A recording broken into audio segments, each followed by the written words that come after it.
Welcome વિદ્યાર્થી મિત્રો. આજે આપણે મેથ્સનો લેક્ચર લઈને આવ્યા છીએ. એટલા માટે આપણે પ્રથમ લેક્ચર છે, એટલા માટે આપણે મેથ્સમાં એક બેઝિક લેક્ચર તરીકે સાંકળના નિયમનો અભ્યાસ કરીશું. આજે આપણો મેથ્સનો આ ફર્સ્ટ સેશન છે, એટલા માટે આપણે સાંકળના નિયમનો પહેલાં તો બેઝિક અને ત્યારબાદ એડવાન્સ ભણવાનું ટ્રાય કરીશું. ઓકે, તો સાંકળના નિયમમાં આપણે એક જ ફોર્મ્યુલા યાદ રાખવાનો હોય છે, જે અહીંયા આપણે રાખેલ છે કે m1 cross d1 cross t1 upon w1 is equal to m2 cross t2 cross t2 upon w2. તો સર્વપ્રથમ તો અહીંયા જે m છે, d છે, t છે, એનો મતલબ શું થાય એ આપણને ખ્યાલ હોવો જોઈએ. તો અહીંયા m એટલે વ્યક્તિ અથવા મેન તરીકેનો, d એટલે ડે દિવસો, અને t એટલે ટાઈમ કે જે અવર્સમાં હોઈ શકે છે. w એટલે કામ અથવા વર્ક. એ જ રીતે સામેની સાઈડ. ઓકે, તો આ ઇક્વેશનને આપણે ઇઝીલી યાદ રાખવા માટે એક વસ્તુ આપણે યાદ રાખવાની કે હંમેશા કામ હોય છે જે તે છેદમાં આવે. બાકીની બધી જ વસ્તુ આપણે અંશમાં મૂકીશું. ખાલી અહીંયા કામ જ છેદમાં આવશે બંને સાઈડ, બાકી બધી જ વસ્તુ આપણે મૂકીશું અંશમાં. ઓકે, તો આપણે એક દાખલાના ઉદાહરણ મળે તેને સમજવાનો પ્રયાસ કરીએ. એક કામ 40 વ્યક્તિ 20 દિવસમાં પૂરું કરે અને 50 વ્યક્તિ આ કામ કેટલો સમય લાગે.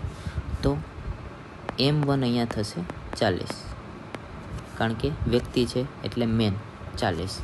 પ્રથમ વાર જેનો ઉલ્લેખ હોય એને m1 કહેવાનું, બીજી વાર જેનો ઉલ્લેખ હોય એને m2 કહેવાનું. એવી જ રીતે દિવસોમાં પણ હોય છે કે d1 d2, બરાબર. તો અહીંયા 20 દિવસમાં પૂરું કરે છે એટલે શરૂઆતના દિવસ છે એટલે d1 બરાબર 20.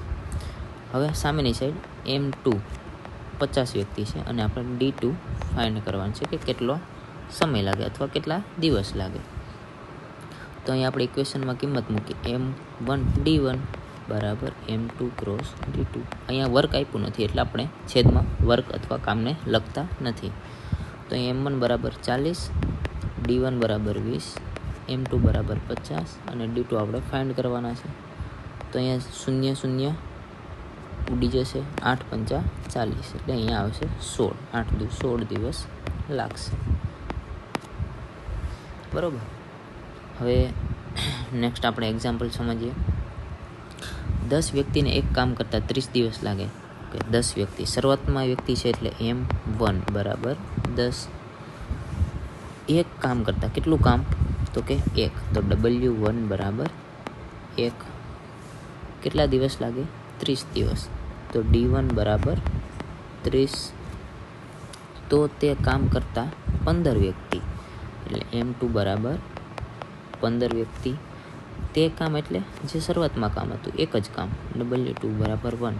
અને દિવસો કેટલા લાગશે તે આપણે શોધવાના છે. તો અહીંયા આપણે ઇક્વેશનમાં કિંમત મૂકી m1 cross d1 upon w1. એવી જ રીતે સામેની side m2 cross d2 upon w2. તો આપણી પાસે m1 10 છે, d1 30 છે, w1 1. એ જ રીતે સામેની સાઈડ m2 15, d2 આપણે ફાઇન્ડ કરવાના છે અને w1 બરાબર 1. તો એક કેન્સલ થઈ જશે. અહીંયા 15 ગુણ્યા 2 એટલે 30 થઈ જશે અને 10 દુ 20 એ આપણો જવાબ થશે. કે આના કેટલા દિવસોની જરૂર પડશે, 20 દિવસોની જરૂર પડશે. સિમ્પલી આપણે જે આપણું ફોર્મ્યુલા છે એમાં વર્કને નીચે રાખી એટલે કે છેદમાં રાખી બાકી બધી વસ્તુને ઉપર મૂકીને સિમ્પલી આપણે સામે ભાગાકાર કરીએ છીએ. બાકી કોઈ પણ વસ્તુ આમાં નવી નથી. ઓકે, નેક્સ્ટ આપણે એક્ઝામ્પલ સમજવાની ટ્રાય કરીએ. 5 વ્યક્તિ, m1 બરાબર અહીંયા થશે 5, 5 દિવસમાં એટલે d1 બરાબર થશે 5. 5 ટેબલ એટલે એ એક કામ થઈ ગયું, કામ એટલે આપણે કામ કેટલા કરવાના છે 5. ઓકે, એટલે વર્ક 1 બરાબર 5. તો 25 વ્યક્તિ એટલે કે m2 બરાબર 25. કેટલા ટેબલ બનાવી શકશે, 25 ટેબલ બનાવતા કેટલા દિવસનો સમય લાગે, તો d2 બરાબર ખાલી જગ્યા આપણે કિંમત મૂકીએ M1 cross D1 upon W બરાબર M2 cross D2 upon W2.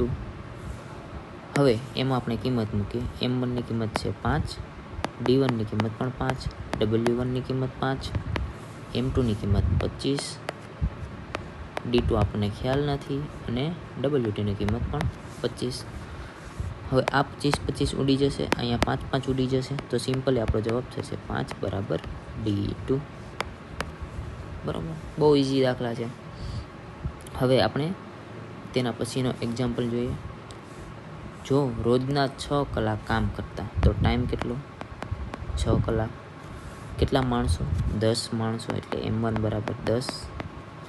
90 દિવસમાં D1 બરાબર 90. એક કામ કરતા તો W1 બરાબર 1 કરી શકે છે. તો 6 માણસો એટલે M2 બરાબર 6. દરરોજ 15 કલાક કામ કરીને તો T2 બરાબર 15 કલાક. તે જ કામ એટલે W2 બરાબર 1 અને દિવસો આપણે ફાઇન્ડ કરવાના છે. તો સિમ્પલી સૂત્રમાં કિંમત મૂકશું M1 D1 T1 upon W1, સામેની side M2 D2 T2 upon W2.